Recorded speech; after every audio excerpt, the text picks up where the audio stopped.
why people talk. The people Think that they're about it from bringing, this the perspective, people right? The people that are bringing knows about Listen, football. Though. deep it like this, right? The sample size that you all have a problem with is 6 months. The sample size that he has been performing at a high level as a United manager with the records he set for the amount of wins in the space of time he's been as a manager is a bigger sample size. So basically, you want to divide with a larger denominator, right? But Mark, I'm not saying Ineos is making a decision. Bro. I'm saying Omar Berrada being a CEO. Omar Berrada, if all you know, you see, this is why I talk to you guys and men doesn't be listening properly, you know. Omar Berrada was the one who was propping Ten Hag to Citigroup when they was looking for a person to replace Pep. Bro. That's what we're saying. Right? If he thinks he's the right person, then Omar yes. Berrada, people thinking, oh, Omar Berrada is gonna get the guy from Girona. No. Omar Berrada has the manager he was trying to prop to Citigroup, bro. Like, look at that fact there. I like to look at it. I like to look at it from this angle. We went to meet Omar Berrada. That's how I see it. I'd like to look at him. It make me feel good, right? We went to meet Omar Berrada. We want you for the CEO job, right? And Omar Berrada is looking at, they already have one of my agent in terms of one of the person I would like to work with. They already have him in place, and they are promising me that I'll be the one to bring the other guys, right?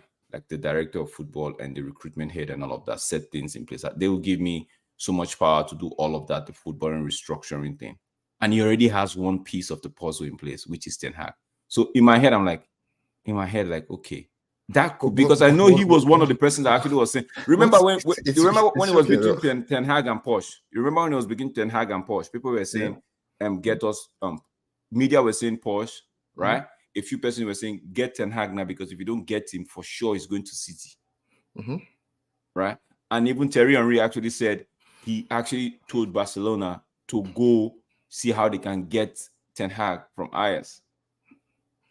So my question, when I hear people sometimes, when I just sit and I'm like, so Mark? I think Mark replied without even listening to me. I said, no, I did. I replied with listening to you. I said, Mark, can I finish? Can I finish? I'll let you finish. Let me finish. I said, a director of football, a CEO comes in and he can make a decision. Now, if his decision already is say, okay, Ten Hag is my guy, then fine.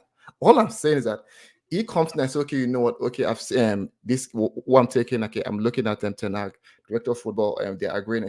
Ten Hag is our guy. Then fine. I feel like you're missing my point, because I understand your point. I just trying to say to you this: maybe that is not even a topic of discussion or a thought process.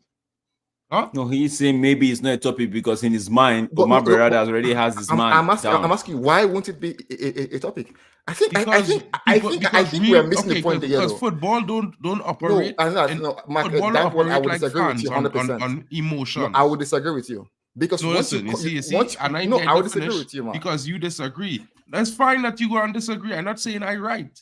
Well, I'm just trying to explain to you from the length of experience I have watching football and being in and around football. It don't work so. It don't work so for you to come in and say, I already have in mind. The only club in the history of football it ever worked like that for was Chelsea, my brother. I don't know what part of football you watching, but clubs, big clubs, they don't hire and fire, right? Like that. When they and I just want to draw an example. We've seen the failure of hire and fire over and over and over. Top clubs which have taken that approach, where are they now, bro? Where are they now? They are all languishing, bro, in mid-table and below. You know what? All the clubs, I'm just explaining something to you, my brother, because I am not disagreeing with you. Usually when a new ownership comes to a club, in most circumstances, have to review everything. They review everything, but usually when that ownership comes to the club, right? You don't know this. You see, you're thinking it about from the simple perspective, and I have to say simple. It's not simple. Let me finish before you say it's not simple. Because I could count, if I was to tell you, out of the 25 clubs that changed ownership in the last decade, only 10 of them changed managers, right? Right? And if I was to tell you, of the 15 that did not change, 5 of them are more successful than the 10 who have changed. Would you think that's up? Would you believe that? Let me hear question. No, I All I'm just saying, ask no, you. all I'm saying, I don't know. I don't know this is an argument. All I'm saying is this: it comes in as a CEO. Oh, we'll review everything, even the coach, which to me I think is normal for every Right. organization. I can't And just if come in he and say, was okay, you know, reviewing hold on. I the can't come and say, performance coach. at Ten I Hag, can't bro, come and say, coach, you are as fine. a I'm not reviewing CEO, your case. I just want to tell you on our business term, if you're looking at it from business and economics, Ten Hag in the green, far over in the green than he in the red, bro. And that's the reality of it. See, the ratios don't add up. Even if It Ten Hag don't is the match up. best The in the sample world, size, it's still listen to me. reviewed. You're not listening to me. I'm Even listening to under the you. review, like, all right, let me put it like this. If I was to do a statistical review of Eric Ten Hag now, he would still be in the green, not in the But red. are you reviewing or not? You're reviewing, right? You will review. I'm not saying it's but bad. you see, there's a simple. You see, understand what I'm saying? He already have a review. The reviews are continuously going process. It have data analysts running on performances from the start of the season till now. It didn't stop in. So he just pulling up the updated analysis based on the Opta stats. There's the performance stats here, sir. Yeah. So you acting like if a review is not something that always happening and they don't just pull the information. It's like an audit, bro. It's like in the bank. The bankers do a review every single day at all transactions. And at the end of the week, they still do a review of the whole week transactions. But it already up to date Friday, you know. But they just double checking, right? Because it's already prepared. Isn't that the same thing I'm saying? No, it's not really the same, because if you have an optical stat that's telling you that you performing well already, right? You just doing the extra because it's work to be done, bro. Like at the end of the day, they could say what they want to say. That don't mean their statistical review include Ten Hag. That don't mean, and even if it was reviewing Ten Hag, it might not include the thought of sacking him. It might include the thought of changing stuff in his contract. What Mark is trying to say is, what if they've already said to themselves, Brasford, what's the other guy? Brasford, what's the other guy? Brada, and there's a third person. Yes. There's a third person. It's not Ratcliffe. There's a third, Claude, right? Jean-Claude. What if they've had their conversation and said, okay, we're going to give this guy to the end of the season? I already talked about end of season. Sorry. Yeah. We're going to give him his end of his contract. I mean, sorry, I didn't mean to say season. I meant to say it. So that's what Mark is trying to say. So like, you're right to say they've already reviewed it. Because by even talking about it, they've reviewed it. So the same thing you're saying, I'm saying. I am saying, regardless if he's the best in the world, he will still be reviewed whether or not. Simple. Yeah, but that's not the point I'm making. Like, we're what not is arguing different if you'll be reviewed or not. I don't understand why you arguing that point. Because nobody arguing that. You alone. What I'm saying. You're the one saying, I'm saying to you clearly. I'm saying that. No, listen. You are saying, I'm saying this, right? Just as much as you think because a new CEO come in, they would be reviewing him to sack him. I'm just saying to you. Listen, bro. Listen.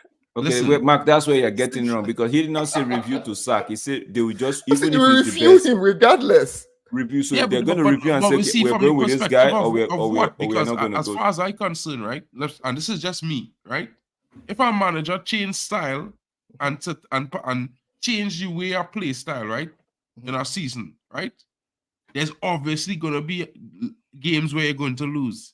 There's obviously going to be up and down performances. There's obviously going to be, a lot of bad performances in between. So for me, I just saying this as a person who, work professionally with people. If you already know a situation could be going bad, and at best it might be good, then why would that be a bad thing? Why would that affect Ten Hag in terms of his performance as a manager? Now, guys, you see, the bigger thing is, the bigger question is not only on Ten Hag. Now, I get that he has not made great decisions because, and I would put it out like this, some managers, they make some risky substitutions because they try to change things. Sometimes it might go good, sometimes it might go left. And sometimes if it goes left, it goes left. They have to live with the decision that they made. But the reality is, not because a manager don't play a player that we would like to see means he make a bad decision in the substitution and he made, especially when the team win the game, right? So in my honest opinion, I would just say that, look, a lot of people reviewing things based on the fact that they don't like this player. They think this player not good enough. They think that player better. They think this player should get a chance. No, I'm not saying you, I'm saying a lot of people, because Jax, you know what I mean, bro. Every day we just be hearing it, bro. right? Now, there's another thing I just look at, right? The drop off. People say, well, yeah, Yeah, they're going to that's get what I drop want to off. talk about. But I think we're going to talk about that in another show. That why does it look like when we don't have 1, 2, 3 players? It's It's quality, right? Quality. It's Proper. quality, but Man City suffering from the same thing. Liverpool, Arsenal. But people acting like it's such a big deal because we are Man United, my brother. No, And you know what? obviously, They knew about these players before Tenor come here. That's the no, biggest. and That's the biggest get me upset. no, I know, and again, 100%, Mark. I agree with. I'm not sure what you spent the last 5 minutes after. guys. I agree with Yeah, you, that's but in like you're right, right? You're right. What I was saying, in essence, is even the best employees in this world get reviewed. Oh, you did best, you did good. Okay, next thing. That's all I was saying. It will still be reviewed, not that it will be sacked. That's what I was saying. That's all I said. The best employees get reviewed, right? So, On today's game, though, I would have to say, for me, like I've been telling Drex, I've been seeing little good snippets from game over the last 10 games, even from the beginning of the season, little improvements here, little improvements there, little improvements there. And for me, it's starting to culminate into better performances. Is how I could put it, right? I just feel And like the fact that we didn't get a striker in the January, not even this one, the January transfer window, another striker, right? It just puts like it's puts in there. We're just it's gonna catch us, if you know what I mean. It's gonna get at us before the end of the maybe, season. possibly maybe, if but Oiland for gets injured, me, Except Ten Hag does this whole thing where after like 60, 70 minutes, right, he pulls Oiland out, right? bro, And listen, it's one game a week, you know. I don't see why people even that's true thinking though. it like That's that, you true. know, bro. That's a mad scene. One game a week, bro. We don't have no Champions League. We don't have no set of True cup, though, because no when games to Champions play, League bro. starts, some other Bro, teams like all them teams Arsenal gonna and have them Liverpool will start problems. having We issues, have right? one Even game a week. did Newcastle go to Europa League? No, I don't think so. no. No, Newcastle out, bro. They finished bottom of the group, bro. Yeah, So, that's guys, If it was a up to if it had eight of the lowest finishers, United would have finished ahead of them because United scored more goals, twice as much okay. So goals. one game a week. Okay, let's just see what the remaining half of this season will bring. I just hope that everything goes well, guys. If you're just tuning in, we're about to wrap. We're wrapping up this show in about 1 minute. In about a minute. It was the week that was where we had to look back at what happened the past week, right? Like I said, we looked at AFCON where we talked about the African Cup of Nations, the teams that have progressed to the semifinals. We talked about the the transfer window, which was short. We came short, I think, on the first. We had a lot of players going up, but no ins, and wish we knew we should have gotten a striker, but it is what it is. So most of us said if we didn't get the striker, the heavens will not fall down. It's one game a week. We'll leave and they reassess this in the summer, and it's not a big deal, right? It's not really a big deal. Let's not cry over anything. So we also looked at the Wolves game, right, and saw that we improved a lot of things from the Wolves game. We improved in this game, right? But now going forward, we want to see much improvement. We want to see, like for me, if we can't improve on this performance, at least we should maintain this. Maintain this one to the end of the season, and let's keep getting the win. And next game is Villa. I hope that by the time we're dealing with the next week that was episode 5, we'll be having a lot of smiles on our faces as to how the game went. Sorry. So, Tej. So before you go, sorry, apologies here. I just want to quickly touch on. It's a guy everyone loves, but he's not doing so well though. Probably just a minute. If your thoughts, Van der Beek on his loan, what do you think is going on there? He's not getting game time, you think? No, I think they're actually saying it's not really up to it. I think it's not up to it. Between their game against Mainz, so that 1-0, they're winning. They took him out at the first half. I think they were more so. I think they're a bit concerned about what they call his level. It's level, yeah. They're a bit concerned about his level. Van der Beek. So it's no, but Tesh, remember you used to say. Tesh, remember you used to say most of these players at Ajax were more of a system player. You say it's not accurate. Check this in. I saw the news on what they called. Okay, well, you see, the thing is, what I could tell you that is because buddy's an Eintracht Frankfurt fan, so I was supposed to go to the game. He was at the game, you know. His fitness, he had an injury in training. You understand? Okay. So he came off because they wasn't sure about his fitness levels because of the injury that he had in training.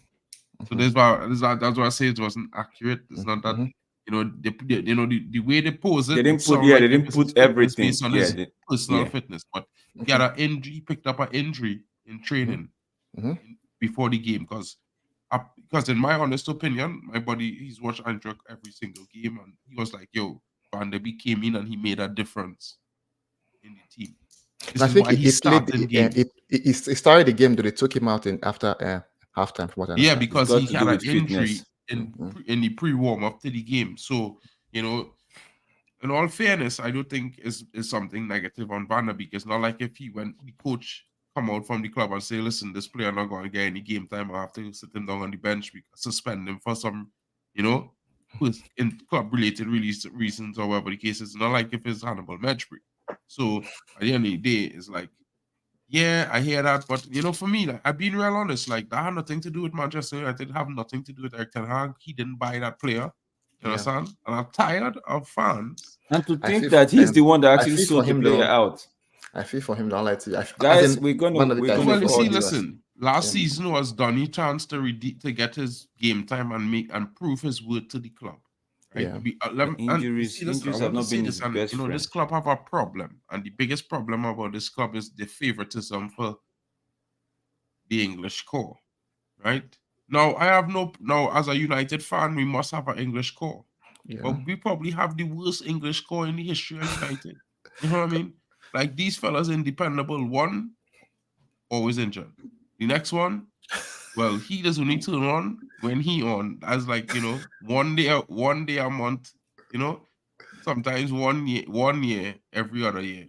So for me, I just look at it one way. At the end of the day, it has caused us to have situations where we don't get the right players in because, you know, there's some protection for those players. So they wouldn't let players come in the club to compete with them. The only how they will get competition is if it grew from inside already. That's the only one they can avoid.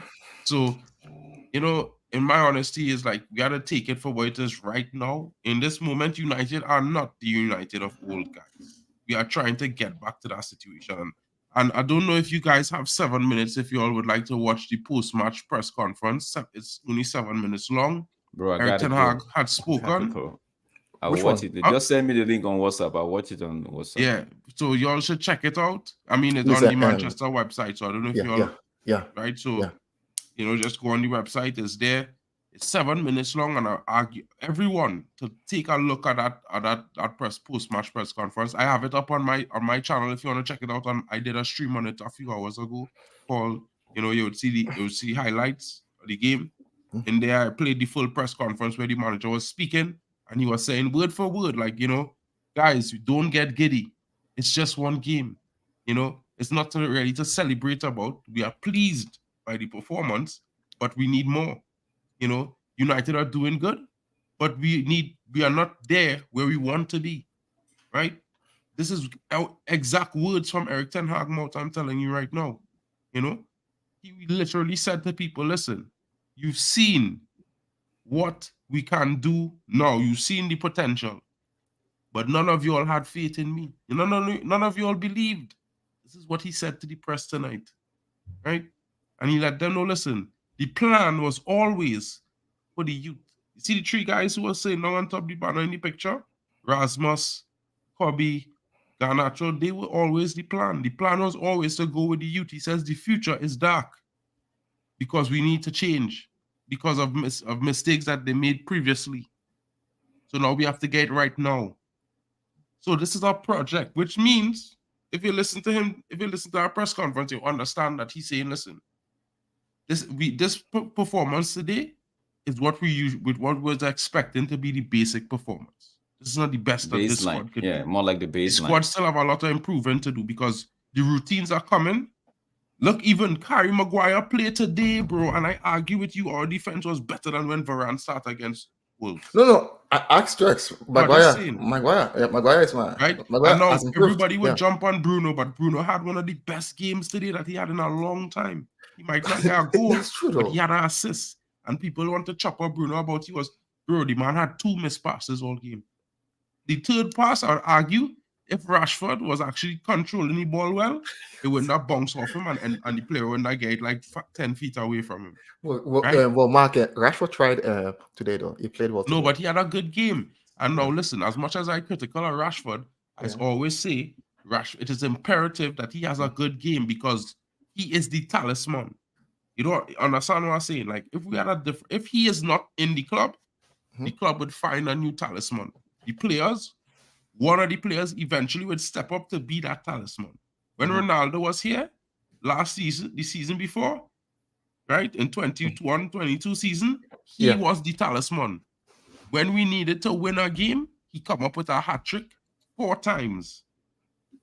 When we needed to win a game, he come up with a brace 6 times. Yeah, I agree. And when I want to talk about Marcus Rashford for me, let's take this offline. 17 goals when Ronaldo at 37 scored 26 in the Premier League. Man, mad, bro. Mark's passion is running high now, guys. Yeah, we've come to the end of today's show, guys. Just please don't forget to smash a like and subscribe if you haven't. We're on the road to 70 subscribers. We're 63. When is the Nigeria South Africa game? 68, I believe. So, 68. That's good. I think it's February 7th. The game Nigeria versus that's on Wednesday. Semi-final is? Oh, yeah, on Wednesday. On Wednesday, yeah. Yeah, that's Wednesday. It hurts. I'm at work. I can't watch it. So, guys, just beat South Africa, bro. Don't want to see Bafana. Just keep it locked down on this channel. We will be doing the watch along for that game. That's what Wednesday. Yeah. Wednesday, I should be able to do the watch along. If I'm not, Mark might just take over. But yeah, until we see you guys again, just take it easy. Boy, go do the Bafana well. Just take it easy with yourself. Have a blessed night, and I'll have a good morning wherever you're watching. And if this video comes on your timeline, please leave a comment. Tell us what you think. What's your take on all what we've discussed today? Or if there's something you want to see, feedback just give us a feedback, right? You don't worry about if it's negative or positive. Just give a feedback. Feedback is a blessing. Thank you so much for don't forget to share this video if it comes across your feed. Share it, give it a like, and subscribe if you haven't done so. Until we see you again, it is peace and love from us. Have a good night.